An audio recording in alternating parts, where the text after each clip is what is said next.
ओम गणेशाय नमः। शिव महापुराण की जय। द्वादश ज्योतिर्लिंगों के दर्शन। श्री मल्लिकार्जुन की जय हो, श्री नागेश्वर की जय हो, श्री विश्वनाथ की जय हो, श्री भीमशंकर की जय हो, श्री त्र्यंबकेश्वर की जय हो, श्री वैद्यनाथ की जय हो, श्री केदारनाथ की जय हो, श्री अमलेश्वर की जय हो, श्री तारकनाथ की जय हो, श्री घृष्णेश्वर की जय हो, श्री महाकालेश्वर की जय हो, श्री श्री सोमनाथेश्वर प्रभु की जय हो।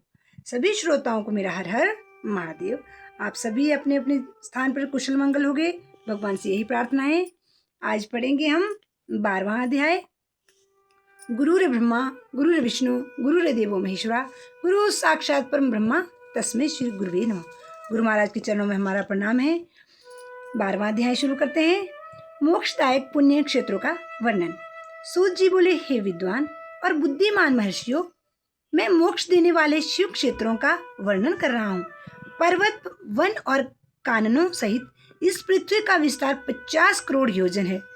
भगवान शिव की इच्छा से पृथ्वी ने सभी को धारण किया है। भगवान शिव ने भूतल पर विभिन्न स्थानों पर वहाँ के प्राणियों को मोक्ष देने के लिए शिव क्षेत्र का निर्माण किया है।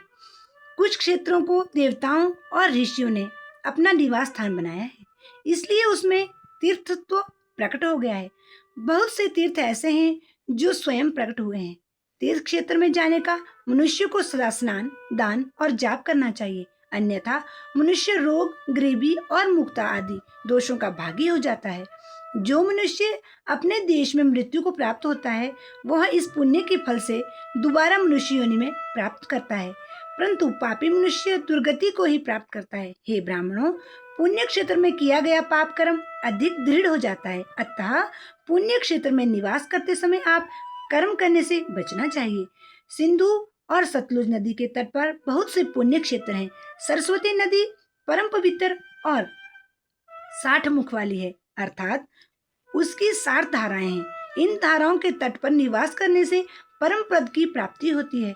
हिमालय से निकली हुई पुण्य सलीला गंगा 100 मुख वाली नदी है। इसके तट पर काशी, प्रयाग आदि पुण्य क्षेत्र हैं।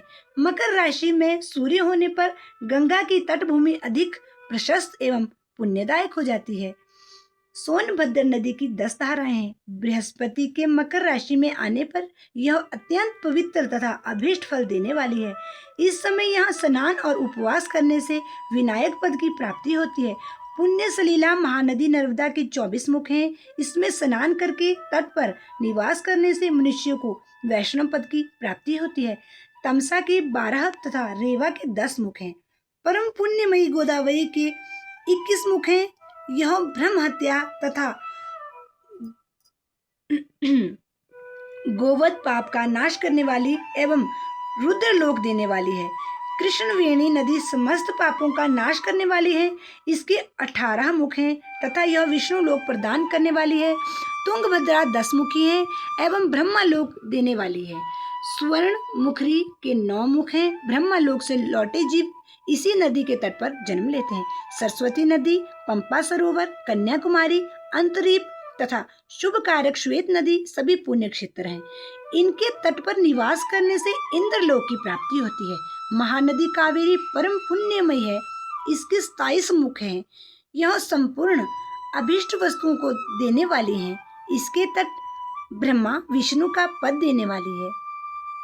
कावेरी के जो तट शैव क्षेत्र के अंतर्गत हैं, वे अभीष्ट फल तथा शिवलोक प्रदान करने वाले हैं। नैमिषारण्य तथा बद्रिकाश्रम में सूर्य और बृहस्पति के मेष राशि में आने पर स्नान और पूजन करने से ब्रह्मलोक की प्राप्ति होती है। सिंह और कर्क राशि में सूर्य की संक्रांति होने पर सिंधु नदी में किया स्नान तथा केदार तीर्थ के जल का पान एवं स्नान ज्ञानदायक माना जाता है। बृहस्पति के सिंह राशि में स्थित होने पर भाद्र मास में गोदावरी के जल में स्नान करने से शिवलोक की प्राप्ति होती है। ऐसा स्वयं भगवान शिव ने कहा था। सूर्य और बृहस्पति के कन्या राशि में स्थित होने पर यमुना और सोनभद्र में स्नान से धर्मराज और गणेश लोक में महान भोग की प्राप्ति होती है। ऐसी महर्षियों की मान्यता है। सूर्य और बृहस्पति के तुला राशि में होने पर कावेरी नदी में स्नान करने से भगवान विष्णु के वचन की महिमा से अभीष्ट फल की प्राप्ति होती है। मार्गशीर्ष माह में सूर्य और बृहस्पति के वृश्चिक राशि में आने पर नर्मदा में स्नान करने से विष्णु पद की प्राप्ति होती है। सूर्य और बृहस्पति के धनु राशि में होने पर स्वर्णमुखी नदी में किया स्नान शिवलोक प्रदान करने वाला है। मकर राशि में सूर्य और बृहस्पति के माघ मास में होने पर गंगा जी में किया गया स्नान शिवलोक प्रदान करने वाला होता है। शिवलोक के पश्चात ब्रह्मा और विष्णु के स्थानों में सुख भोग कर अंत में मनुष्यों को ज्ञान की प्राप्ति होती है। माघ मास में सूर्य के कुंभ राशि में होने पर फाल्गुन मास में गंगा तट पर किया श्राद्ध, पिंडदान अथवा तिलोदक दान पिता और नाना दोनों कुलों के पितरों को अनेकों पीढ़ियों का उद्धार करने वाला है।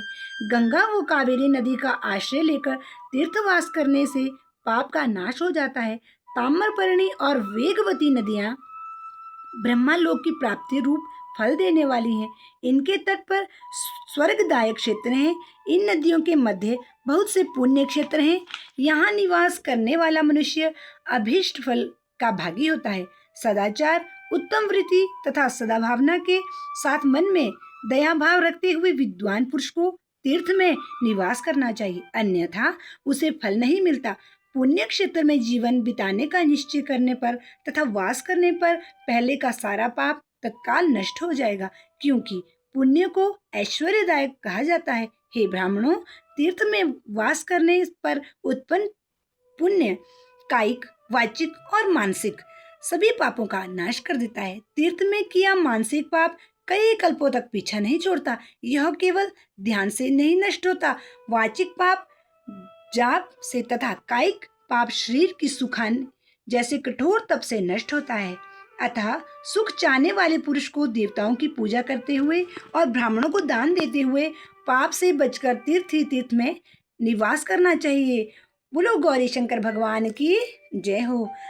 आप सभी श्रोताओं को मेरा हर हर महादेव। आपके बच्चों को भगवान सुख समृद्धि शांति प्रदान करे। हर हर महादेव।